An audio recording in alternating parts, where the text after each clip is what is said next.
बोली हमने, अगर हम बोले हिंदू और मुस्लिम, मतलब अंतर कैसे आया हमारे देश में।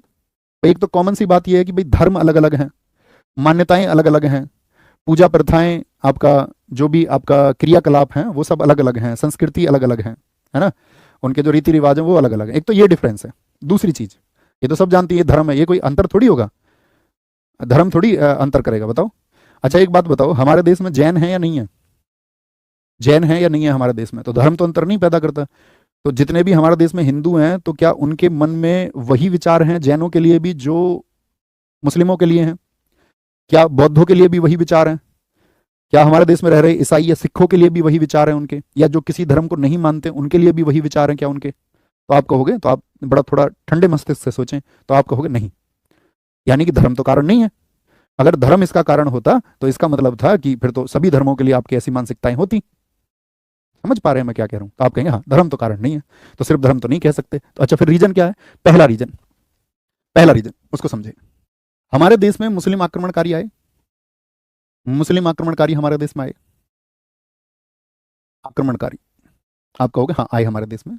मुस्लिम आक्रमणकारी जब आए, उनमें से हमने आपको बहुत अच्छे से समझाया मध्यकालीन इतिहास में कि कुछ तो ऐसे थे जिन्होंने धर्म के आधार पर शासन नहीं किया, है ना, उन्होंने अपनी जनता को आधार मान करके उसका शासन किया। अच्छे राजा बहुत सारे हुए, मध्यकालीन इतिहास आपको पढ़ना होगा अगर आपने नहीं पढ़ा है तो, हमने आपको सब कुछ समझाया। लेकिन कुछ राजा आपने देखे होंगे जिन्होंने कट्टरपंथ के आधार पर अपना शासन किया, जिसमें से औरंगजेब प्रमुख था या नहीं था? आप कहोगे हाँ औरंगजेब इसमें प्रमुख था।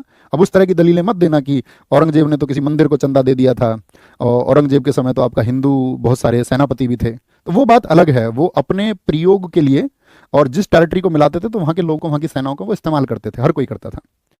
तो औरंगजेब के समय पर क्या हुआ कि जब बहुत सारे मंदिर तोड़े गए, या अन्य राजा समझ लीजिए जिन्होंने भी मंदिरों को तोड़ा, तो उसकी वजह से क्या हुआ, हिंदुओं में इस्लाम के प्रति एक भय पैदा हुआ, भय कि भाई आक्रमणकारी तो हमारी आस्थाओं पर सवाल खड़े कर रहे हैं, और हमारी आस्था जो है उसके प्रति ये लोग क्या है, एकदम से एक कट्टर स्वभाव रखते हैं। तो पहला रीजन तो वो बना, ठीक है, पहला रीजन बनता है आपका मुस्लिम आक्रमणकारी, जो हिंदू मुस्लिम गैप का एक कारण बने, ठीक है, क्योंकि इन सब ने मुस्लिम आक्रमणकारी थे। जैसे मैं कह दूं औरंगजेब है, तो औरंगजेब के शासन का आधार क्या रहा था? औरंगजेब के शासन का आधार रहा था धर्म।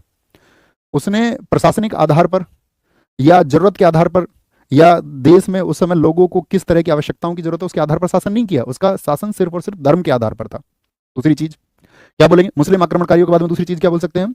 हमारे देश में जितनी भी धर्म के नाम पर राजनीति हुई, हमारे देश में धर्म के नाम पर जो भी पॉलिटिक्स हुई, जिस किसी भी पार्टी ने की, किसी पार्टी ने इसमें कसर नहीं छोड़ी है।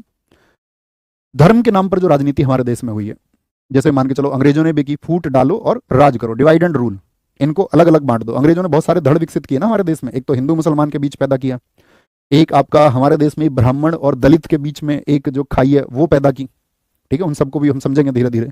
तो धर्म के नाम पर जो राजनीति है ये भी एक खाई का कारण बनी। तीसरी चीज क्या है? शिक्षा की कमी, शिक्षा की कमी, लैक ऑफ एजुकेशन। दोस्त याद रख लेना, जहां कहीं पर भी शिक्षा की कमी होगी वहां पर कट्टरपंथ आसानी से पनप जाएगा, आसानी से।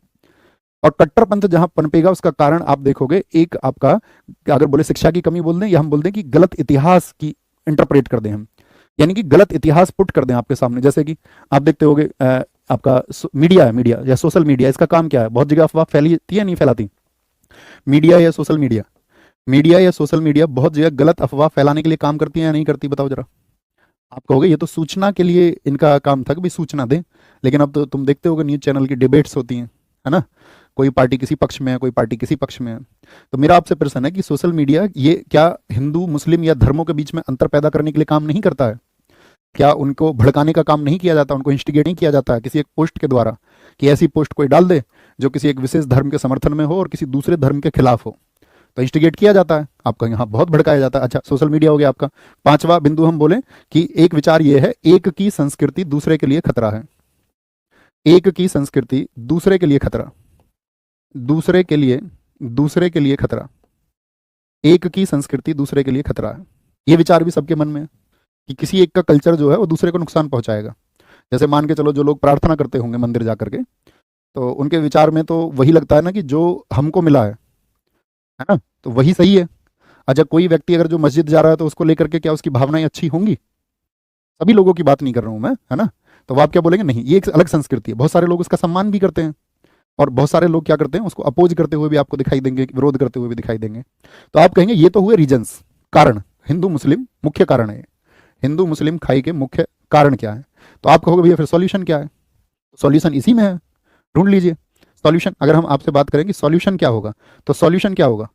जैसे सबसे प्रमुख देखिए, शिक्षा की कमी, इसको दूर करना होगा, इसको दूर करना होगा, यानी कि एक सही इतिहास पुट करना होगा। हमारे देश में जो कोई भी गलत इतिहास पुट करता है उनके ऊपर कार्रवाई होनी चाहिए।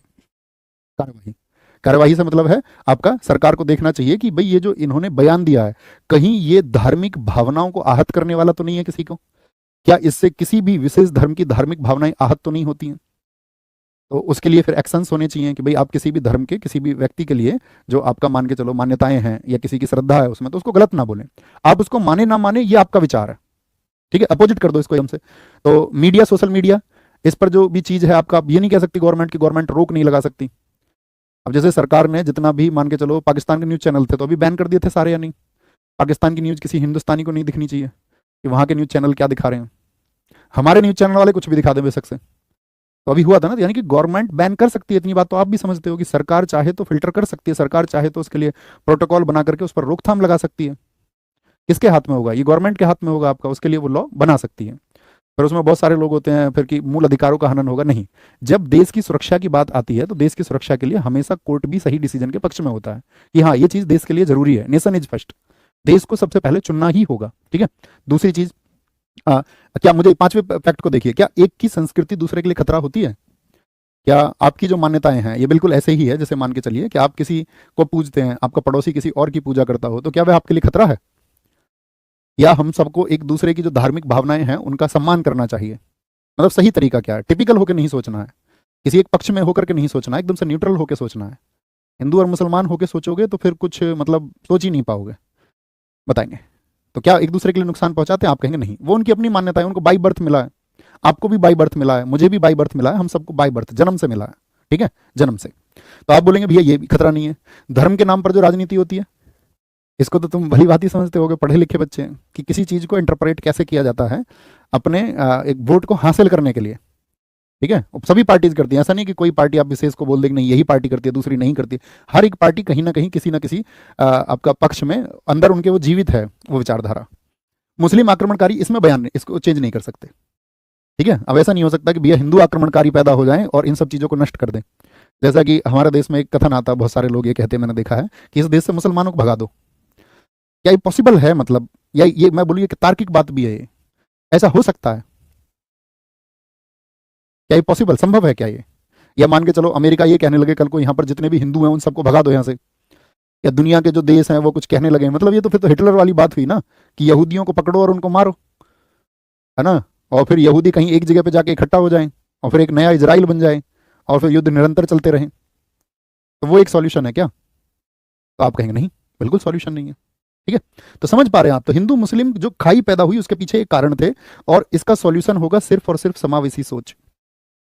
सबसे बड़ा सॉल्यूशन जो मेरे पास है वो है समावेशी सोच, इंक्लूसिव थिंकिंग। इंक्लूसिव थिंकिंग, और इंक्लूसिव थिंकिंग का क्या मतलब होता है? इंक्लूसिव थिंकिंग, भाई हम एक दूसरे की भावनाओं का सम्मान करें, और हम धर्म के बजाय, भाई हम सबकी धार्मिक मान्यताएं हैं उन सबको हम स्वीकार करें कि जो व्यक्ति जिस धर्म का है उसकी जो मान्यताएं हैं उनको हमको स्वीकार करना चाहिए, सम्मान करना चाहिए। और इस धर्म की राजनीति के बजाय हमको विकास और समानता की राजनीति करनी चाहिए। यानी हमको देखना चाहिए कि जो लोग पिछड़े हैं वो अगड़े कैसे होंगे, उनका विकास किस तरह से होगा। हमारे देश में समानता की राजनीति, यानी कि महिलाओं, आप देखिए महिलाओं को कितना लंबा समय लगा है कि पति के बाद में खाना खाना है, पति से पहले खाना नहीं खा सकती। एक युग लगा है इसको तय करने में, एक पूरा युग। यहाँ वो साथ बैठ के खाना खा पा रही हैं, नहीं तो भूल जाओ। तो मतलब समानता ही नहीं थी, अभी भी नहीं है बहुत जगह। तो जिन मूल बिंदुओं पर बात होनी चाहिए, जिस समानता के लिए बात होनी चाहिए, जिसके लिए सरदार भगत सिंह जी कहते थे कि जो राष्ट्रवाद है ये सिर्फ और सिर्फ ये नहीं है कि आप एक राजनीति के लिए उसको जन्म दे रहे हैं। राष्ट्रवाद का मतलब सबसे प्रमुख बात वहां पर समानता की और शोषण से मुक्ति की है कि आप उस देश में जो शोषण है उससे उसको मुक्त कर सकते हैं या नहीं, आप वहां पर समानता ला सकते हो या नहीं, आप सभी वर्गों को बराबर समझेंगे या नहीं। यही इंक्लूसिव थिंकिंग है।